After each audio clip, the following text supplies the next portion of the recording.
First, we're going to have our roundtable discussion about contactee experiences and UFOs and a little bit of paranormal. We have Karen Holton and Preston Dennett joining us. Karen, Preston, how are y'all doing?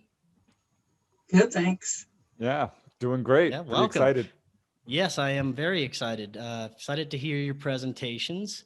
There's before we get started, some researchers in the community that believe because they're so telepathic, they can, project these feelings of love or project whatever they want, but being deceitful about it, because they have a different agenda, but they want us to think, that they're loving and they want to help us, but they really have some nefarious agendas.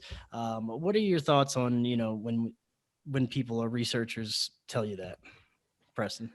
Yeah, I've looked at this really carefully because, when I first got involved in the UFO field, I was not happy. I'm like, well, this does not look good for us. People are being kidnapped against their will, subjected to horrific experiments, left with post-traumatic stress disorder. They've got scars. What's going on? Mhm. And is this, some people are saying they love the ETs. Is this Stockholm syndrome? And I had to really step back, look at this objectively, throw away all my prior misconceptions or what I believed about this, and just scientifically look at it. And what I found is this is actually really good for people. By their fruits you shall know them. People who have UFO experiences come back spiritually transformed for the better. And I am not going to say these are all our space brothers. I'm absolutely not convinced this is all puppies and rainbows and lollipops. No, their ET behavior falls very much under the same umbrella as human behavior. The things they do are very much, I think, what we would do if we were to contact another race. And yeah, I've talked, to a lot of people, and some do have unpleasant experiences. They're not happy about what's happened to them. Their health has suffered. They've had emotional trauma. There is a bell curve of behavior, which is not always great. I'm not going to say every ET is out here to help us. But I think if you look at the evidence, it would be a lot easier to prove humanity is a hostile species than it would be to prove that ETs are. Because when someone's taken on board, what I don't see is outright evil behavior where they delight in hurting people, sadistic type behavior, torturing. The worst I get is sort of a unemotional lack of compassion, a real bad bedside manner, you might say. And some people do have, painful examinations. And every time I was like, well, they're healing people. Someone will say, hey, that didn't happen to me. And my heart goes out to them. Because I think there are different groups. And this is a wide, infinite universe. There are a lot of different types of ETs out there. But by and large, and generally speaking, I don't think this is something we have to fear. I think it's good news for us. If ETs wanted to take over our planet and turn us into their slaves, they could have done so long ago. I mean, that's the one thing I think pretty much all researchers agree upon is these guys, and experiencers for that matter, these guys are very advanced technologically and spiritually. I don't think they're here to hurt us at all. I don't think that's their agenda one bit. And in fact, when someone is experiencing pain or fear or trauma, often ETs will take steps to mitigate that. They will put their hand on a person's forehead and remove the pain, or they will flat out just put them unconscious because the person is in such a state of abject fear. So yeah, I do think that there are probably some bad guys out there, but I think there's more good guys. I sort of feel the same way about humanity. There's a portion of people on this planet, and I think we can tell this by just the greed and the corruption and the division, that do not have our best interests in mind. But overall, I think there's more good people on this planet, and I think we're progressing rapidly. I'm very hopeful about how things are going to turn out. And I think the ETs are truly good news for us. And as I said, They are working hard to wake us up spiritually. When someone's taken on board, yeah, they're physically examined.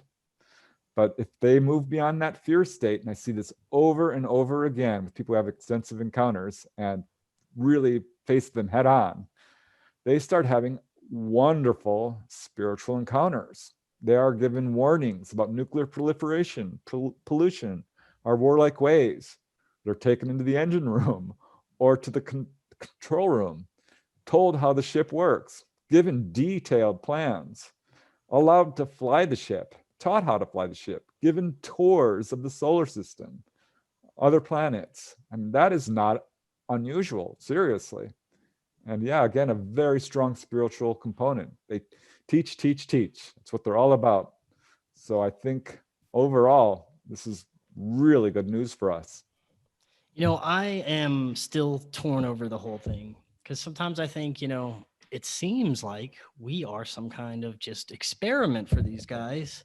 And yeah, they may show us love and try and lead us in the right direction. And maybe this is all about just a learning experience that they're in charge of. Who knows? But it's kind of like if we're an experiment, that makes me feel a little strange about the whole thing. I don't know. I just still don't know how to feel about it. I'm hoping that I can get more insight as I go along here. But what do you think, Karen? Do you think there's different agendas at play for the ETs? There might be. To be honest, I can only speak to what I experience. You know, I can have compassion for other people's experiences. I can certainly validate their experiences. I believe what people say is true. Why wouldn't I? But for myself, it's been a different kind of journey. And I don't know. I feel like, first of all, in this discussion, I want to bring out the fact that we are powerful. We are not powerless. We are not victims. We are powerful. And I believe that anything that comes into our personal space or realm, which includes spiritual, physical, emotional, we have the right to say, be gone, just be gone. We do not have to put up with anything. But of course, if you're startled and afraid, you might not think of doing that. But if we practice that as a race, you know, I personally believe we're all part of the same species, but we're just different races and different family lines. And I believe we're absolutely powerful. So with that mindset, I don't have fear because, you see, my internal guidance system would let me know if something was wrong, even if it looks fine. If there's just something about it, I would know. The other thing is understanding energy the way I've been taught by my ET friends is that frequency comes in, let's just look at it as bandwidths or layers. Okay, so a low frequency being or creature or energy cannot do the high frequency stuff. It's not what they're made out of. So I don't worry too much about being tricked or being fooled at all. I just do everything I can to be able to hold the higher frequencies within my body temple, within my mind, within my spirit. And that's what I connect to, other beings that are like that and higher. And they are encouraging us. And I just want to quickly say too, that the ET beings that I know and that I know the best and that I visit and that I've had experiences with, they are at our next stage of development or evolution. They're not that far ahead of us. So they are living examples of a template that we now can move into. And so this is what it's given me. I'm not sure if I answered your question, Chris. I kind of tend to go on. Yeah, yes. Now I want to remind everybody in the audience, if you have any questions or comments, go ahead and leave those in the chat. We'll get to those.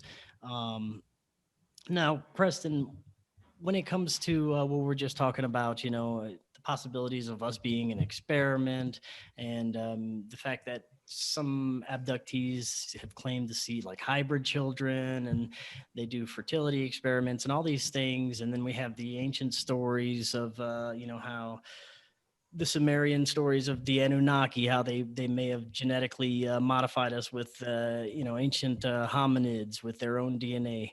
And what do you think about the theory that we could be some kind of experiment or creation by an extraterrestrial race. Yeah, I think there's good evidence speaking towards that. That does seem to be a primary gray agenda. They're very interested in genetics. They are creating hybrid babies.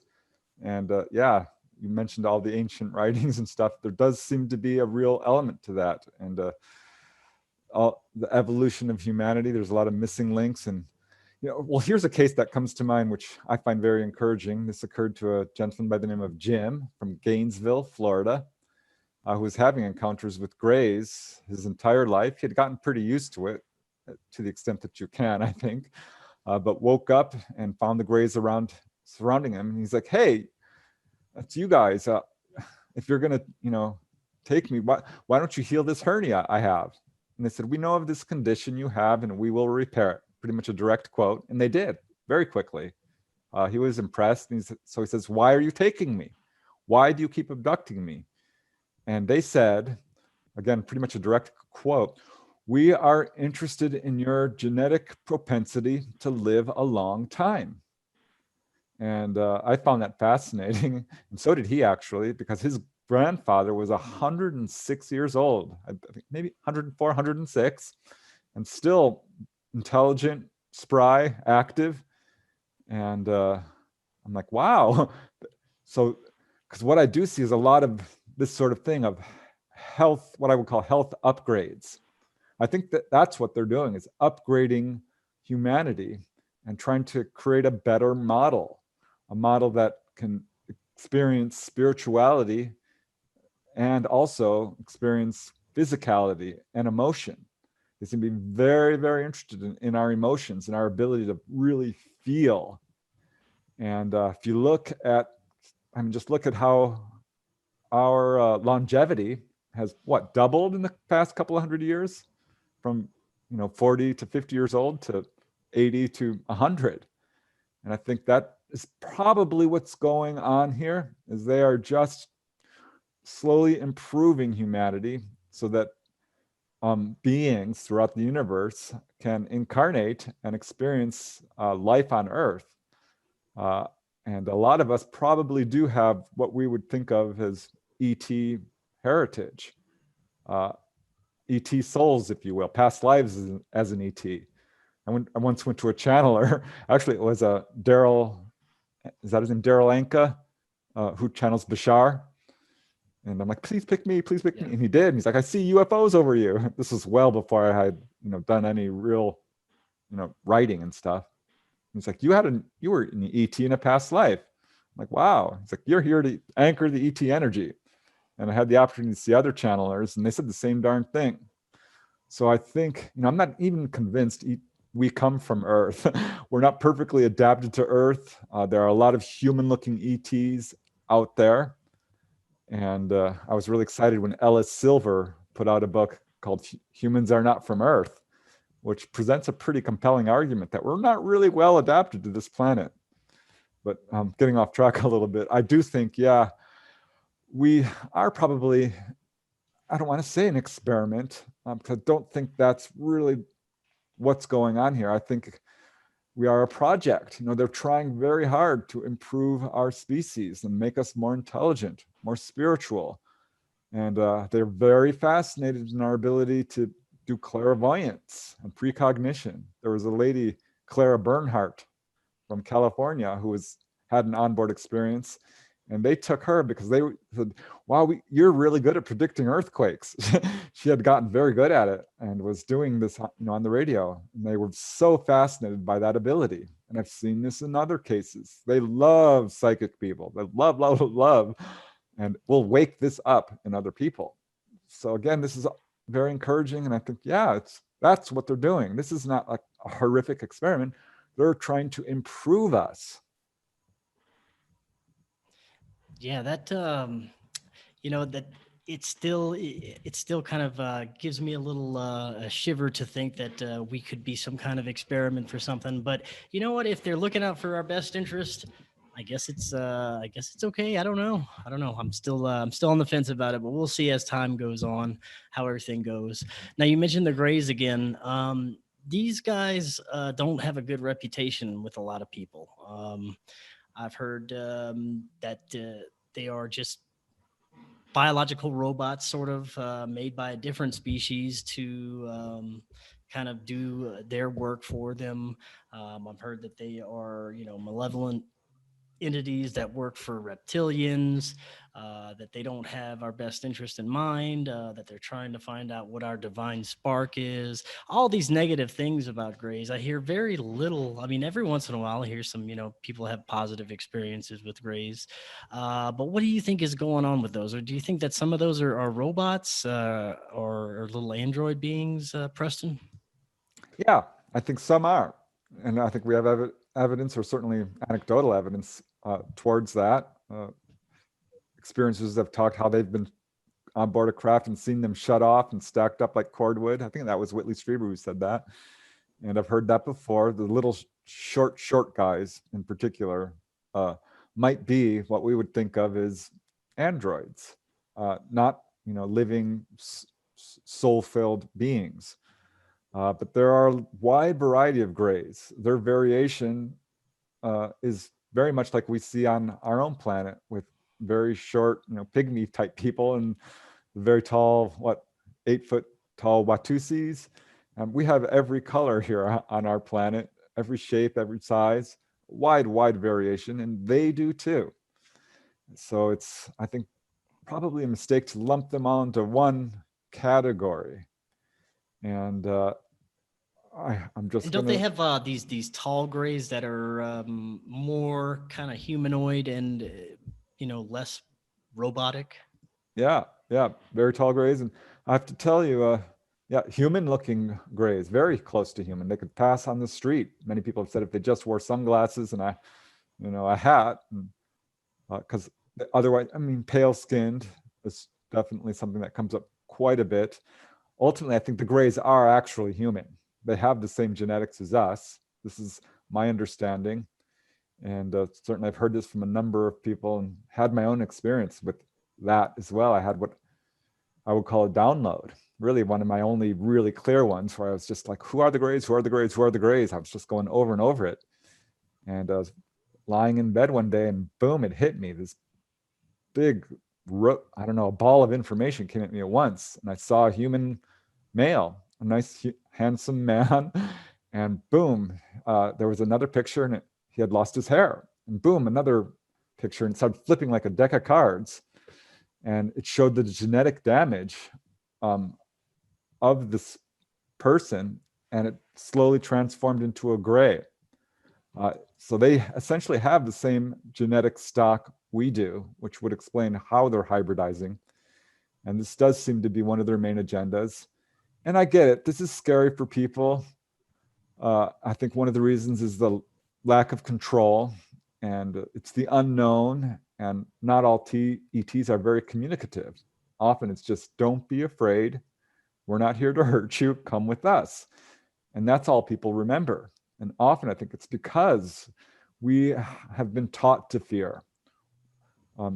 Our culture is saturated with fear. And I think really this could be an agenda of the not so nice humans on our planet. And when someone has a benevolent experience with grays, they don't go running to the therapist. They don't tell people. When the UFO phenomena really began in earnest, it was really a wonderful thing. The contactee phenomena of the 50s, where people met friendly, human-looking, beautiful ETs who took them on tours of planets, and it was all wonderful.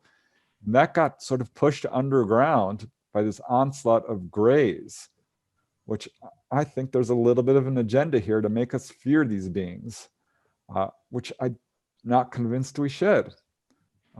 True, some of them are not emotional, but some absolutely are. And as you experience, a lot of these people have had very, very loving experiences. And that's what I usually hear. Again, there is a bell curve, but I don't think the grays are evil. I don't think they're demonic.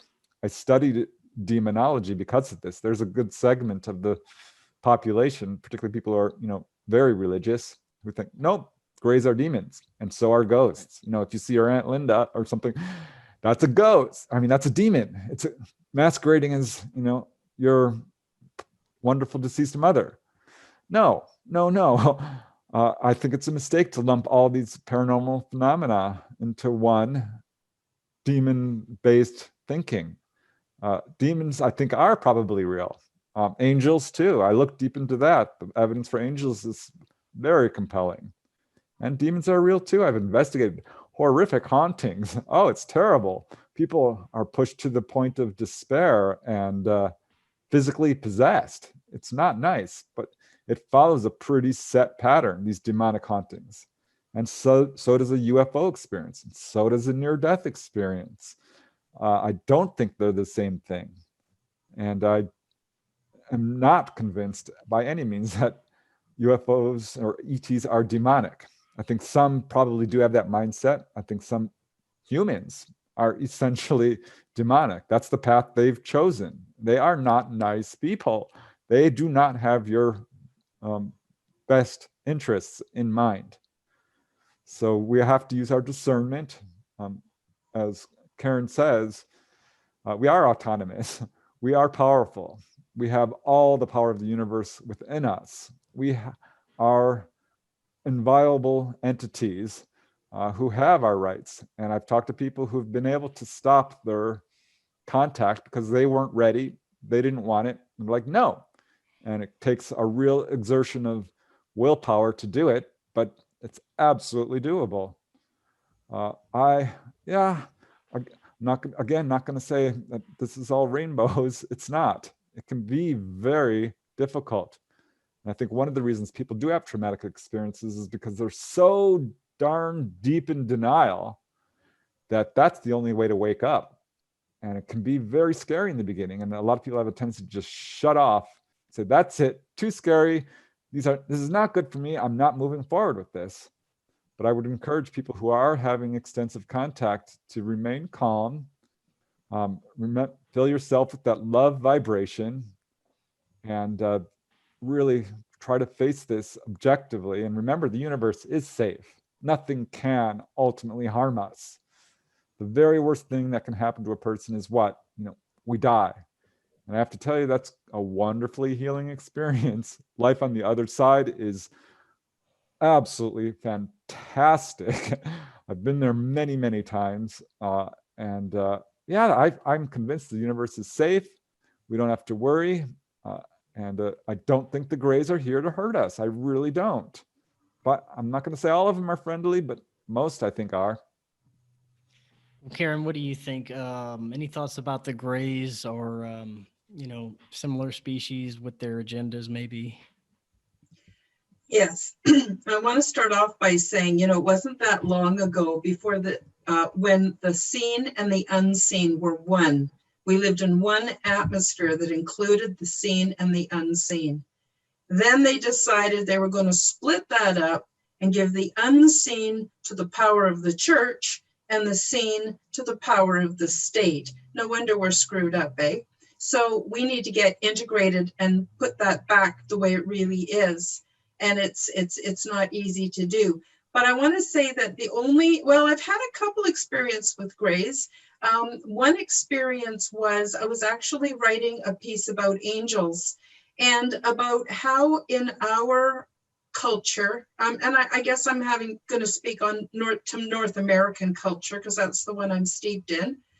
We're taught that we will trust someone who's physically beautiful and we will be afraid of and stand back from someone that we perceive as being very unattractive. And that's why often politicians that have more attractiveness physically often get elected, even when they're, I'll just use the word buzzards.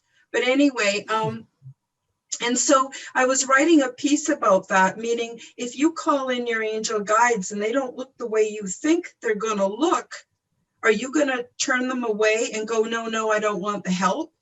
So it reminds me a bit of the story where the guy's drowning and he prays for help me.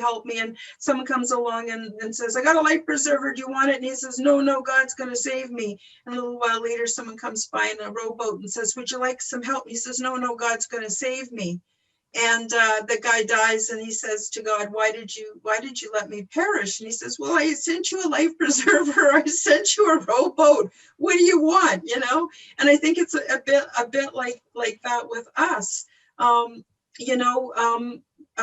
We ask for help, and then when help comes, are we going to turn that help away because it doesn't look the way we looked? Anyway, long story short, I was thinking about this sort of as a concept piece that I was writing about. Went to bed that night, I woke up in the middle of the night, and there was 3 grays standing there by my bed just looking at me, and I went, whoa. And then I thought, why would they be there? Because they were emphasizing the point that you can't judge a book by its cover.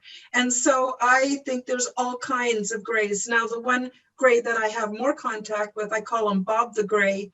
And although he has some features of what we would consider a stereotypical gray, he's got a great sense of humor. He's nothing like the stereotype. So humans, we tend to get scared easy, and we run to our stereotypes, and that isn't serving us anymore. It's time to wake up and realize that we are communities of individuals, and we're at different stages of finding our place in the love harmonic. And people, including beings that are off-world, even make mistakes. And don't they have a right to mercy and room for improvement? I think they do. Now, before we move on from the negative stuff, let's talk a little bit about reptilians. The number one boogeyman of the alien world, from what from everything that I know. Now, what do you think that, first of all, I'll start with you, Preston. Have you ever researched any encounters with reptilians, and have they been negative, or are there any positive experiences with them? Yeah, it's interesting, because I get very few reptilian reports. Overall, it's mostly grays, 60-70%. Human looking is also very common. Praying mantis, strange humanoids, really of all types. Little hairy dwarves, I guess, tall light beings, 9-foot tall humanoids, all different kinds. And yeah, I do get a few reptilians. One lady I know, she had a reptilian encounter, and she was not happy about it. She felt it wanted her for lunch, and she ran away. It was, she felt not a good vibration coming from this. But I know Barbara Lamb, a very prominent UFO researcher, says she had an encounter with the reptilian in her living room, and it was very benevolent. They shook hands. She felt, wonderful energy coming off of it. I think there probably are factions. One lady I talked to, who is a contactee, got the information that the reptilians have been here for millennia, since dinosaur times, and that's where they came from. They did evolve here on our planet and went underground and are still here. And that kind of resonated with me, because if you look at reptilian accounts, often there's no UFO involved. They are, out in the wilderness or these sort of things. So yeah, that makes me wonder about missing persons on our planet, and are people being eaten for lunch. Eesh. Yeah, they do have a bad reputation. They sure do. And I think in some cases it is appropriate. But again, I don't want to do a blanket statement saying that all reptilians are bad. That wouldn't be fair to the good ones, who I do think are out there, because I have talked to people who've had benevolent relationships with reptilians. One lady felt like this 8-foot tall reptilian was her boyfriend, and they were amorous with each other. They had an intimate relationship. So I think you get all kinds. And I don't get a whole lot of reptilian reports for whatever reason. I don't know why that is, and it's always puzzled me. I don't know how common these guys are. I feel like the ETs are here in very large numbers, a lot more than most people realize.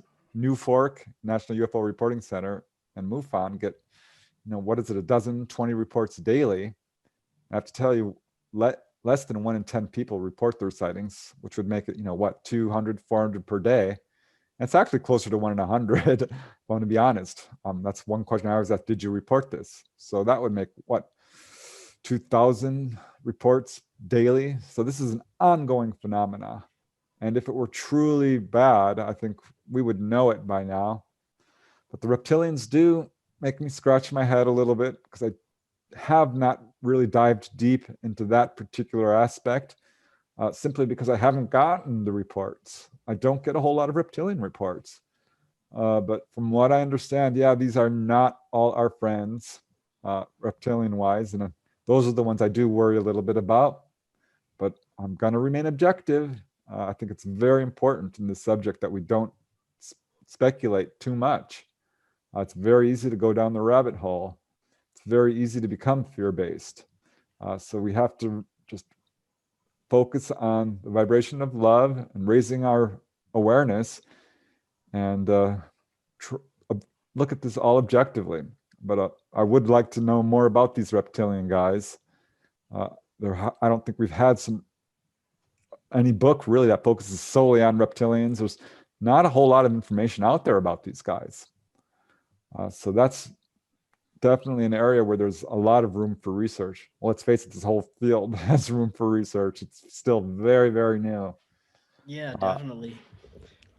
Now, what about you, Karen? Do you have any thoughts about reptilians or agendas, or had any encounters? I do, but it's a different perspective. So prepare to shift your brain a little bit. First of all, I've never had any experiences with anything that I could call a reptilian. So I'm not an expert on that, because I just haven't had the experience, to be honest. But there is another thing that I've been told, and that is we are, in a way, we are a genetic experiment, where it wasn't just one race of off-worlders, or perhaps even indigenous, who knows, that contributed to the genetic mix of humans. And as time goes by, our dominant qualities become manifest of our genetics. And in my opinion, this is much like the parable of the wheat and the weeds. And so what we're seeing today is a real concentration where we are seeing just mind-boggling amounts of people who do not have the ability to empathize or be compassionate. And because of that, they're able to gain power in our societies and in our worlds. Well, who's to say that isn't dominant reptilian DNA coming to the fore? Do you know what I mean? And so I do believe that this is a proving time and a bit of a harvest time, and we're going to see who we are and what we're made out of.